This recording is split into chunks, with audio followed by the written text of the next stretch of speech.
And we are live. Hey folks, Scott and I are back this week with another great topic. This one's really great since spring is right around the corner. So, this week we want to talk to you guys about how to help your dog walk better on leash. Whether your dog's pulling on a leash, whether your dog's barking on leash, or whatever problems you guys are having when you're taking your dog out on leash, we want to talk to you guys about a few things that will help you guys get them to walk a little bit better on leash. So let's ask about Archie. When it comes down to Archie, how is he when you take him on walks? He's very hit or miss. So sometimes if he catches a scent, he will pull pretty hard. Mhm. Other times, like usually the beginning part of the walk, he's a little more all over the place. And then Yep. the back end of the walk, he's just like, okay, now we're walking. So he's had his chance to smell and sniff and everything. And Hmm. usually he will be good enough where I can sort of sense his urgency. So if I need to like run beside him in the beginning just to get him to wherever he needs to go to, do the Yep. first thing. But we try to sort of generally have him do a decent walk. He's gotten better over the years where he's sort of less pulling and sort of just Yep. going maybe a little bit side to side on the sidewalk and that sort of thing. But yeah, it's sort of like generally it's good, but there's still times where he's pulling because he's still kind of a dog. Exactly. It's like a work in progress. It's like you have different challenges when they're puppy versus a teen than when they're old. So either way, we'll go through a few things. It sounds like you, Archie, did fairly decent on your walks and stuff like that, but I'm sure you can get a few tips as well. Of course, always. So dogs actually, there's a reason behind why they pull. I want to talk to you guys about some of the reasons why dogs pull. I'm all a big fan about learning why they do what they do before we change it. So there are a couple of reasons why dogs pull. So one reason dogs pull is they simply pull because it works for them. A lot of times, when our dogs start pulling, what do? We just go ahead and follow right behind them. Yeah. You know, a lot of the times you don't stop them. Either, like you said, they're rushing to use the bathroom, or they're rushing to meet someone, or wanting to, whatever it is, they're trying to pull to get ahead, and they're going to do it works. And they are much faster than us. And so, ideally, if we keep on allowing them to pull forward, then they're going to continue doing it. So that's one, yeah. So that's one reason why they want to pull. Also, they can be over aroused or too excited with a lot of energy or energetic. That's another reason why they pull. And that's why I do talk to my clients a lot about exercising their dog before they even go out for a walk, especially, if you have a dog that is energetic or you have a puppy, which they have a lot of energy, you can do like a quick game of fetch or tug or something along the lines indoor, do some nose work indoors just to get out some of that energy so that when they are going on a walk, they're not pulling as much as well. Another one we talked about a few weeks ago is reactivity.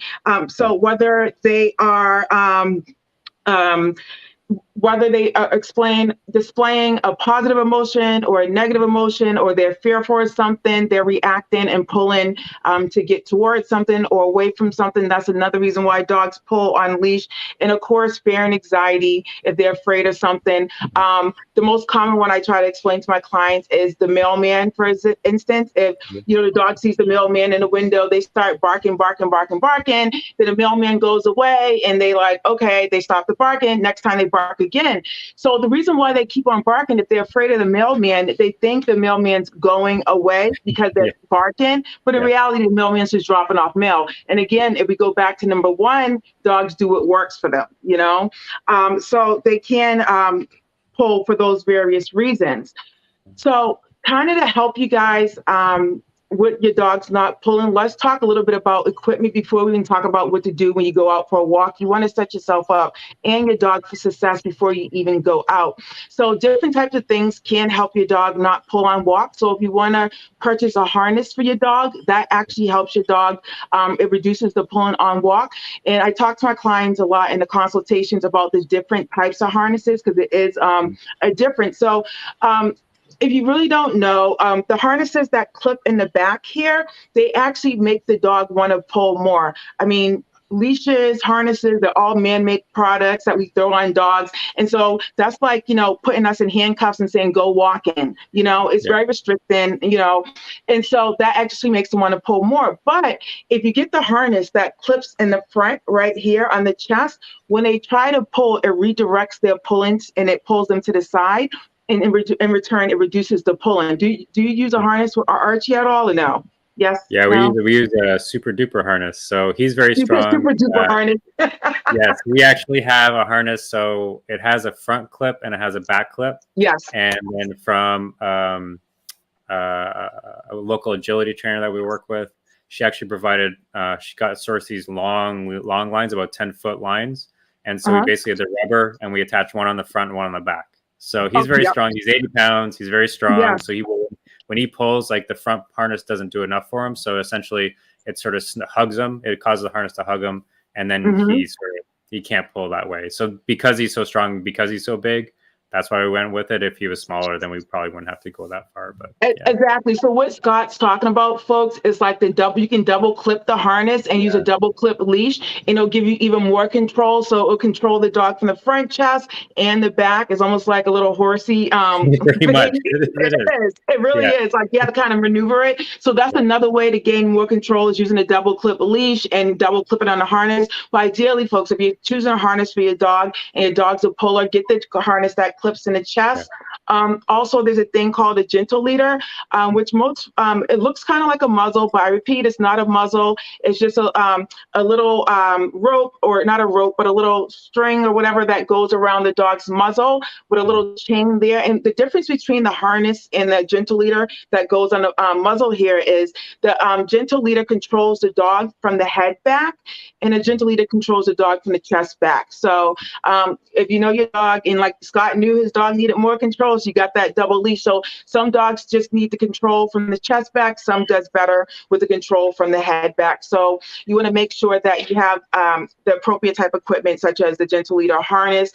Also, leashes are very important. The length of the leash is very important. There are proper techniques as to how to hold the leash and the length of the leash you get. The shorter the leash, the better. Ideally, I recommend a 4-foot or a 5-foot leash, because it gives you better control on a walk, especially if your dog is 1, pulling, or 2, a dog that likes to zigzag across you. If you have the 4-foot leash, you can hold it right there at the clip portion, and then you can hold your hand right there at the buckle, and you can guide the dog a little bit better, especially, like I said, if they're like zigzagging. So get a 4-foot leash, a 5-foot leash. If you have a retractable leash, not saying those are bad for a dog that pulls, but at the moment, if they're pulling, you don't want to use that, because it doesn't give the dog a good sense of when not to pull and when to pull, if they're kind of yo-yoing back and forth. If you have that now and you have to grab a shorter leash, just make sure you're locking it and don't allow it to yo-yo for the time being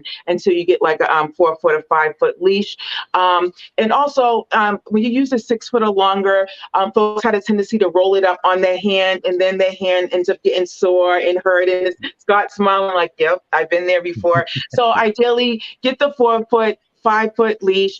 And also, I tell folks to being on a leash for a dog is very restricting. So sometimes they do want to pull. If you have a dog who's not reactive in a sense that they're not going to bite or fearful, and say you're at an open park and they just want to meet people, you can put them on a longer line, which is 20 or 30 feet, and let them think they have the freedom and they're off the leash. And sometimes dogs respond a lot better with that amount of freedom. But again, you have to know your dog, know they'll come back to you, know that, they're not going to bite or harass other people. So, but that's another option if you have a bigger area. So it all starts off with equipment.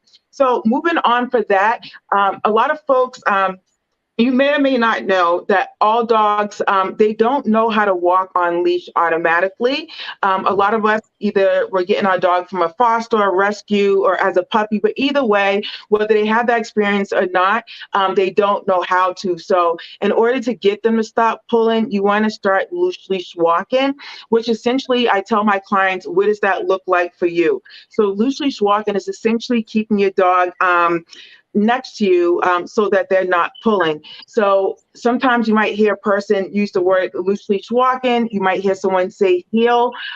Loose leash is exactly what it sounds like. The leash is loose, it's not tight from when they're pulling. It's actually loose and your dog's near you. Heel's more of a precision thing when your dog's exactly like right next to you, and it's not loose. So you want to figure out, I tell folks, figure out what loose leash walking looks like for you. Do you want your dog, is it that you just want your dog to stop pulling so you don't care whether it's right next to you or in a heel, or do you want it in a heel? Do you want it to stay next to you? So figure out what it looks like for you. But then ideally you want to get your dog on a loose leash walking training regimen and get them, practicing loose leash walking at least a few times a day just to get them started on that.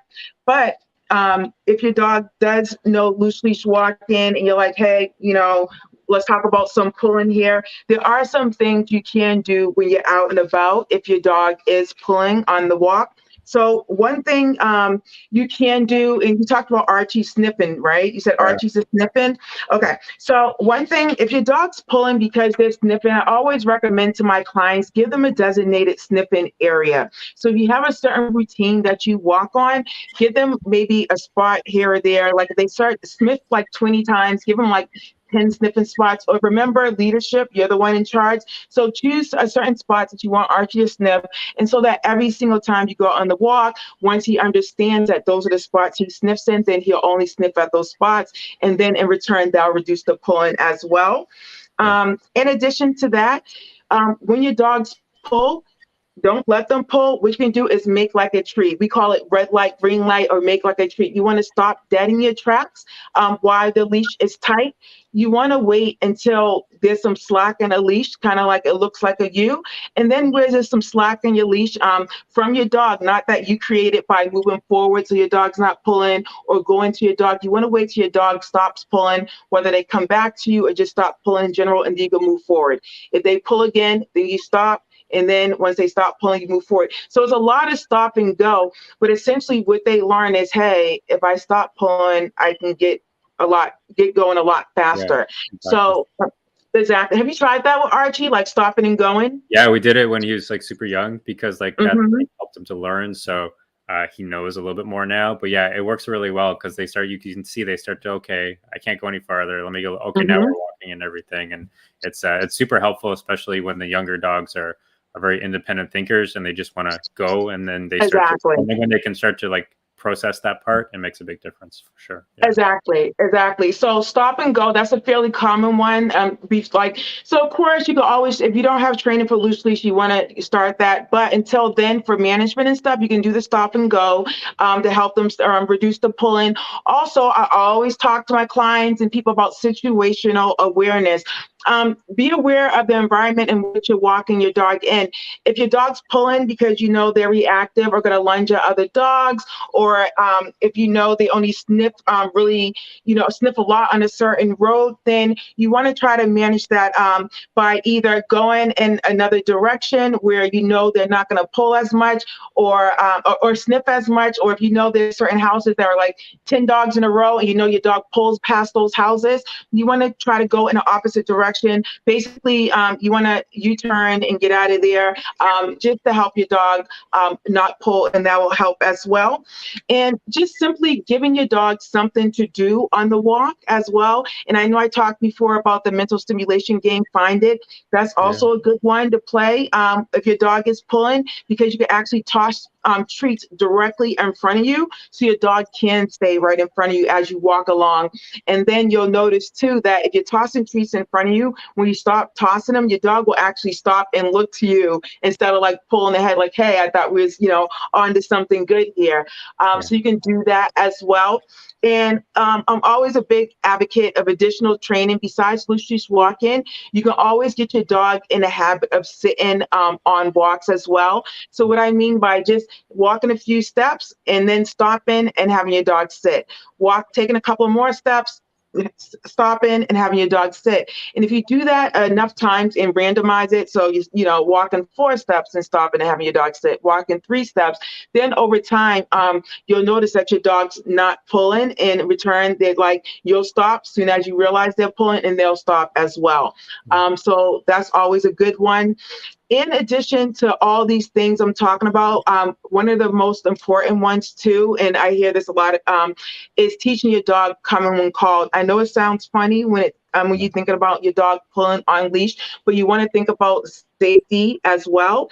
If your dog ever does get off the leash, and also you can do it as a training method when you have your dog on leash. So if your dog's pulling on leash, you can say, come Fido, and your dog comes back to you, give them a treat. They pull again, call them back to you, and you just play a little game, so every time your dog pulls, you just stop a little bit, call them back to you, give them a treat. And then in return, your dog will, reduce pulling not altogether, but the pulling reduce, and it may even stop. But again, it depends on your dog. And, at the same time, if you're saying, I tried some of these things, they're not working, you can always reach out to a trainer like myself, because sometimes you just need a little bit of structure behind, helping your dog not pull and getting them all set up with a loose leash walk-in. And I tell folks everything starts indoors. If your dog is pulling outside, try loose leash walk-in and indoors, and keeping your dog next to you. Use treats. And keeping your dog next to you, treating them as you walk around the house, and you'll notice your dog will stay with you. And then you can do that in the backyard, and then try to go on a walk and do some of that as well. But that works as well. Have you tried that with Archie or any of those other forms? We definitely, I use voice commands and that sort of thing. So I train him on that, especially you said, for safety and that sort of thing. If we need him to walk a certain way, or something's coming up and I need him to move a certain way, he's gotten used to that. Also, I find that he tends to if there's urgency or something's happening where I need him to move and it's urgent, then he'll sense that anyways, which makes it a little bit easier. I also worked on slowing down my pace, so he knows we're coming to a stop and wait and that sort of thing, and stop and those commands. And I like the idea of also starting where it's a very controlled scenario, and then moving up to a little less controlled scenario, and then practice. When professional basketball players practice, they don't practice in real games, they practice in practice, right? So they're outside on the road, and when you're walking, that's a real game. So you want to do some practicing before you get out to the actual practice, right? So exactly. So practice always makes perfect. So start indoors, and be patient. If make sure they're getting it indoors before you guys take it outside, because if you go outside and they're not getting it indoors, then they're not going to get it outside. So just keep that in mind. So just to kind of wrap it up, to backtrack, starting from the beginning, if your dog's pulling on leash, you want to make sure you start with equipment first, making sure you have the proper harness, and make sure it's properly fit. 2 fingers under the harness or collar is the proper fit, not 4 is going to be too loose. So choosing a front clip harness, making sure that if you need the extra support, either getting a gentle leader, or like Scott, you can use a double clip leash. Or if you have questions, you can always reach out to a trainer like myself. Is very helpful. Loose leash walk-in indoors, getting your dog set up for that. And until your dog's fully trained with loose leash, just make sure that when you're going out and about, bring treats with you to keep your dog near.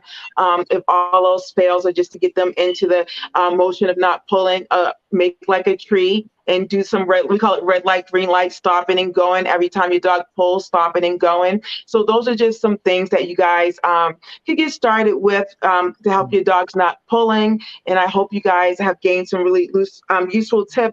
And also, I really hope you guys understand what loose leash walking is, because I know sometimes it sounds so basic, but it really is what you guys want it to be for your dog and your family. Scott, do you have anything to piggyback or to tell the folks? Yeah, so if you are looking for just a recap or just a refresher on loose leash walking, in the original post of this video on Facebook, on our Facebook page, I dropped the link for our loose leash walking guide, so you can click onto there, opt in, and then you'll start getting emails from us. But all we really do is send email reminders about, hey, we just did a live, and then also usually a monthly recap about, here's some great resources. So we try to respect the inbox. We only really send anything promotional once in a little while, but for the most part, we try to send out as many good resources as we can. So you can definitely get that loose leash walking guide. It can help you recap kind of what we talked about here as well. And any questions, reach out to Pam, Down for Paws, Instagram, Facebook, YouTube. We're all around. So there's all around. To reach out to downforpaws.com. So plenty of places to reach out to Pam. And if you have any questions, don't hesitate to reach out anywhere you're comfortable with. So cool. And we'll see you guys next week. Hope you guys have a great week. Take care, guys. Bye.